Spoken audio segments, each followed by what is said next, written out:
فحش عادات کیسے چھوڑیں؟ مجھے موبائل میں فحش چیزیں دیکھنے کی عادت پڑ گئی ہے، بہت چھوڑنے کی کوشش کی ہے مگر نہیں چھوٹ رہی۔ آپ سے درخواست ہے کہ کوئی حل بتائیں جس سے میں یہ برائی چھوڑ سکوں۔ میں عہد کرتا ہوں کہ آئندہ نہیں کروں گا مگر پھر گناہ ہو جاتا ہے، کیا اس طرح میری توبہ قبول ہوگی؟ 100 بار گر توبہ شکستی باز آ، کہتے ہیں 100 دفعہ بھی اگر آپ نے گناہ کیا ہے تو آپ 100 دفعہ توبہ کریں۔ توبہ کا دروازہ موت تک کھلا ہوا ہے، آپ گناہ کر کر کے تھک سکتے ہیں، اللہ توبہ قبول کر کے نہیں تھکتا۔ شیطان کرتا یہ ہے کہ پہلے تو گناہ کرواتا ہے،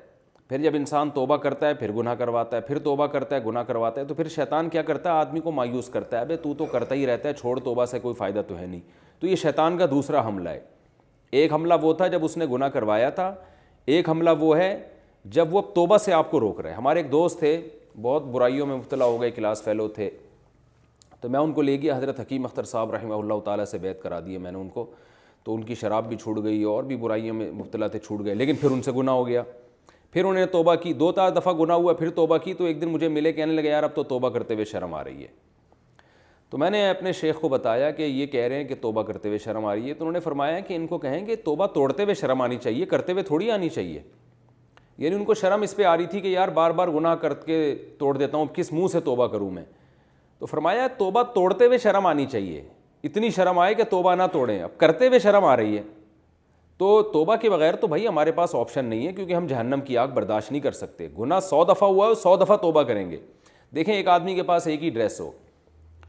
اور وہی ہر شادی میں اس کو وہی پہن کے جانا ہے اور جانا بھی صاف ستھرا ہو کے، تو وہ ڈریس اگر 100 دفعہ بھی میلا ہوگا تو آپ یہ سوچ کے اس کو دھونا نہیں چھوڑ دو کہ یار اتنی دفعہ میلا ہو چکا ہے، جب بھی دھوتا ہوں پھر میلا ہو جاتا ہے۔ بھائی جب بھی میلا ہوگا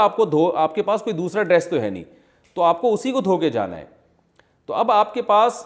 نہ کوئی اور اللہ ہے، نہ آپ کے پاس جہنم میں جانے کا کوئی آپشن ہے،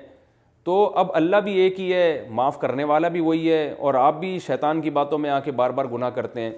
تو پہلا کام تو یہ کرنا ہے، 100 بار بھی دن میں تو گناہ ہوگا تو آپ نے 100 بار توبہ کرنی ہے، یہ اس کا عزم کریں، میں توبہ نہیں چھوڑوں گا انشاءاللہ، یہ آپ نے پکا عہد کرنا ہے۔ دوسری بات، توبہ کی تکمیل میں یہ ہے کہ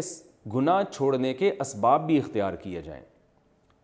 یعنی توبہ تو کہتے ہیں کہ جو ہو چکا اس پہ ندامت فی الحال چھوڑ دیں اور آئندہ نہ کرنے کا عزم، پکا عہد کریں کہ آئندہ نہیں کروں گا، اور دل میں نیت بھی ہو کہ نہیں کروں گا۔ اور اس کے بعد پھر توبہ کی تکمیل یہ ہے، یعنی آپ نے سچی توبہ کی ہے یا نہیں کی، اس کی علامت ہے کہ آپ گناہ سے بچنے کے اسباب بھی اختیار کریں۔ مثال کے طور پر موبائل پر آپ کو فحش فلمیں دیکھنے کی عادت پڑ گئی ہے تو چھوڑ دیں موبائل اینڈرائڈ کچھ دنوں کے لیے، آپ سادہ موبائل رکھ لیں۔ لوگ کہتے ہیں اس کے بغیر گزارا نہیں ہے، تو جب موبائل نہیں تھا تو گزارا کیسے ہوتا تھا؟ کوئی پروگرام آپ نے علماء کا دیکھنا ہو تو اپنے کسی دوست سے 2 منٹ کے لیے ادھار لے لیں، یا اس کو بتا دیں یار مجھے دکھا دو۔ نہیں بھی ہوتا تو گناہ سے بچنا بہرحال پہلے ضروری ہے۔ تو ایک کام تو آپ نے یہ کرنا ہے، کچھ دن کے لیے موبائل چھوڑ دیں آپ۔ دوسرا کام یہ کرنا ہے کہ جب بھی گناہ آپ سے ہوگا، دوسرا کام آپ نے یہ کرنا ہے کہ وہ تمام چیزیں جو آپ کو گناہ کی طرف لے کر جاتی ہیں، کیونکہ انسان یہ چیزیں دیکھتا ہے تنہائی میں، تو تنہائی اختیار نہیں کرنی آپ نے۔ آپ اپنا سونے کا کمرہ ایسا رکھیں جہاں دوسرے بھی موجود ہوں، اور اس طرح کا کوئی انوائرمنٹ نہ ہو جو آپ بالکل تنہا اور بالکل اکیلے ہو جائیں، یہ بھی بہت خطرناک چیز ہے، اس سے انسان کی طبیعت گناہ کی طرف مائل ہوتی ہے۔ تیسری چیز، آپ نے اپنے آپ کو اتنا بزی کر دینا ہے فزیکل ایکٹیویٹیز میں کہ آپ جب شام کو سونے کے لیے لیٹیں تو بری طرح تھک چکے ہوں اور آپ کو بستر پہ میٹھی نیند آ جائے۔ یہ بھی کام آپ کریں، اور اس سے جم وغیرہ جائیں، جاگنگ کریں اور ایکسرسائز کریں۔ اس سے فائدہ یہ ہوتا ہے کہ ہر وہ چیز جو انسان، جب آپ جم جاتے ہیں نا، ایک تو آپ کی انرجی یوٹیلائز ہوتی ہے اچھے کاموں میں، آپ کی باڈی گرو کرے گی۔ دوسرا، نفسیاتی طور پہ بھی اس سے آپ صحت مند ہو جاتے ہیں کہ آپ کو اب جسم بنانے کی فکر لگ جاتی ہے، ہر وہ کام جو آپ کی باڈی کو نقصان دے گا آپ اس سے بچیں گے۔ یہ جو فوج فلمیں دیکھتے ہیں، اور ظاہر ہے پھر یہ ہینڈ پریکٹس اور ان چیزوں میں اپنی صحت بھی برباد کرتے ہیں، تو ان چیزوں سے انسان بچ جاتا ہے، جم کی وجہ سے یا فزیکل ایکٹیویٹیز اگر صحت مند رکھیں گے ان سے بچ جاتا ہے انسان۔ تو یہ دو طرح سے بچتا ہے جو میں نے آپ کو بتائیں۔ تیسرا کام آپ نے کیا کرنا ہے، سوتے وقت آپ کوئی اچھی کتاب مطالعے کے لیے رکھیں اپنے پاس۔ یہ پتہ نہیں تیسرا نمبر ہے، شاید چوتھا نمبر ہے میرا خیال ہے، کہ آپ نے کوئی اسٹڈی کے لیے کوئی کتاب اپنے سرہانے رکھنی ہے، کوئی دلچسپ کتاب ہو، کوئی تاریخی کتاب ہو، اس کا فائدہ ہو، آپ کو معلومات ملیں، تو سیرت کی کتاب پڑھ لیں، کوئی بھی دلچسپ کتاب، وہ کتاب پڑھتے پڑھتے آپ سو جائیں گے، آپ کو نوبت ہی نہیں آئے گی اس گندگی کی طرف جانے کی۔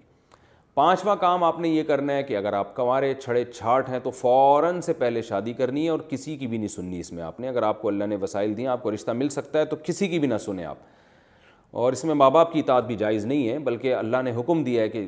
گناہ سے بچنے کا، اگر گناہ کا خطرہ ہو تو پھر تو نکاح واجب ہو جاتا ہے، تو فوراً سے پہلے آپ نکاح کریں۔ اور چھٹا کام آپ نے کیا کرنا ہے کہ کسی شیخ سے باقاعدہ اصلاحی تعلق بھی قائم کریں آپ، کوئی صحیح بزرگ ہوں جو سنت پر چلنے والے ہوں، بدعتی نہ ہوں، علم بھی ہو ان کے پاس۔ تو اگر آپ انڈیا سے ہیں تو اصلاحی تعلق قائم کریں ان سے، پاکستان سے ہیں یا عرب میں کہیں بھی ہیں تو ان کو بھی بتاتے رہیں، اپنے حالات لکھ کے دیں ان سے، تاکہ وہ بھی آپ سے گناہ چھڑوائیں، یہ بھی کام کریں۔ ساتواں کام آپ نے یہ کرنا ہے کہ آپ نے اپنی خواہش کو کم کرنے کے لیے روزے رکھیں، اگر ہمت اللہ نے دی ہے، کثرت سے روزے رکھیں۔ یہ سارے پوائنٹ جتنے ہو سکیں اتنے تو کریں نا، اگر سارے نہیں ہو سکتے تو مایوس نہ ہو کہ یار مفتی صاحب نے اتنی ساری چیزیں بتا دی، اب تو یہ تو ہو ہی نہیں سکتا، تو جتنے ہو سکتے ہیں اتنے کریں۔ آٹھواں کام آپ نے یہ کرنا ہے کہ جب بھی گناہ ہو آپ نے اپنے آپ کو سزا دینی ہے۔ وہ سزا 2-3 روزوں کی صورت میں بھی ہو سکتی ہے، صدقے کی صورت میں بھی ہو سکتی ہے۔ سزا نہ اتنی زیادہ ہو کہ دی نہ جائے اپنے آپ کو، نہ اتنی کم ہو کہ پتہ ہی نہ چلے۔ مثال کے طور پر آپ نے کہا میں سزا یہ کہ میں 1 روپے صدقہ کروں گا، تو 1 روپے تو کرتے رہیں گے سارا دن، فوش چیزیں بھی دیکھتے رہیں گے، اور اتنی سخت سزا بھی نہ ہو کہ وہ اب آپ نے کہا 1 کروڑ روپے صدقہ کروں گا، وہ آپ کہہ رہے ہو یار کہاں سے 1 کروڑ روپے، تو اتنی ہو کہ دھچکا بھی لگے اور وہ سزا دی بھی جا سکے اپنے آپ کو، تو اس سے آہستہ آہستہ انشاءاللہ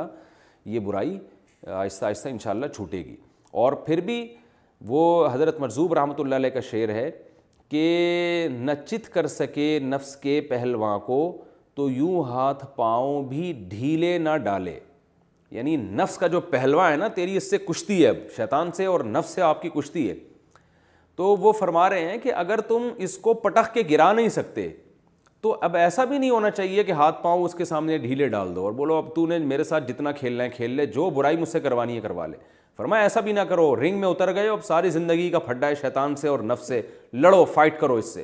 تو کبھی وہ دبا لے، کبھی ایسا ہوگا وہ تجھے گرا کے گناہ کروا لے گا، کبھی تو دبا لے، کبھی تو بھی تو پٹخی دے کے گرانا اس کو، تو چلے گا، چلو کھیل ہو جائے گا نا، دونوں طرف ہونا چاہیے۔ اب آج تو نوجوانوں ہتھیار ہی ڈال دیے ہیں، شیطان ان کو گناہ کرواتا جا رہا ہے، تو اس لیے ہمت کریں، انشاءاللہ یہ گناہ چھوٹ جائے گا۔ لیکن جن گناہوں کی لت پڑ جاتی ہے وہ جلدی نہیں چھوٹتے،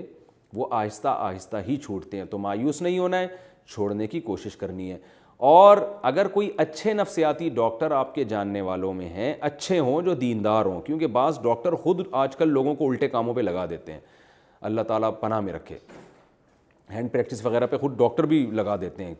تو یہ تو نیچرل نہیں ہے، اس سے بہت صحت خراب ہو جاتی ہے، اور کہتے ہیں کوئی صحت خراب نہیں ہوتی، جو صحیح ماہرین ہیں وہ کہتے ہیں اس سے صحت پہ اثر پڑتا ہے، ذہنی طور پہ ڈسٹرب ہوتا ہے آدمی، بہت سارے اس کے نقصانات ہیں جو ابھی میرا ٹاپک نہیں ہے، تو اس لیے کوئی اچھا دیندار ڈاکٹر ہو تو اس سے بھی رابطہ کیا جا سکتا ہے انشاءاللہ، اور پھر دعا بھی کی جائے، سب سے اہم چیز تبلیغ میں اگر وقت لگا لیں گے تو بھی بڑا فائدہ ہوگا انشاءاللہ آپ کو، تو آہستہ آہستہ یہ انشاءاللہ آپ سے فحش عادات چھوٹ جائیں گی اور آپ کو بہت اللہ اجر دے گا، کیونکہ جس زمانے میں جو گناہ پھیل جائے نا اور کوئی اس گناہ سے بچے گا تو پھر اللہ کے یہاں اس کی ویلیو بہت زیادہ ہوگی، کیونکہ قرآن کہہ رہا ہے وَقَلِيلٌ مِّنْ عِبَادِيَ الشَّكُورُ، میرے شکر گزار بندے تھوڑے ہیں، تو جو تھوڑی چیز ہوتی ہے اس کی مارکیٹ میں قدر ہوتی ہے نا، تو اللہ کے یہاں بھی اس کی قدر ہوتی ہے، جو تھوڑی چیز ہوگی اللہ بھی اس کی قدر کرتا ہے، شکر گزار لوگ، یہ گناہ سے بچنے والے لوگ، فحش عادات سے بچنے والے لوگ تھوڑے ہیں۔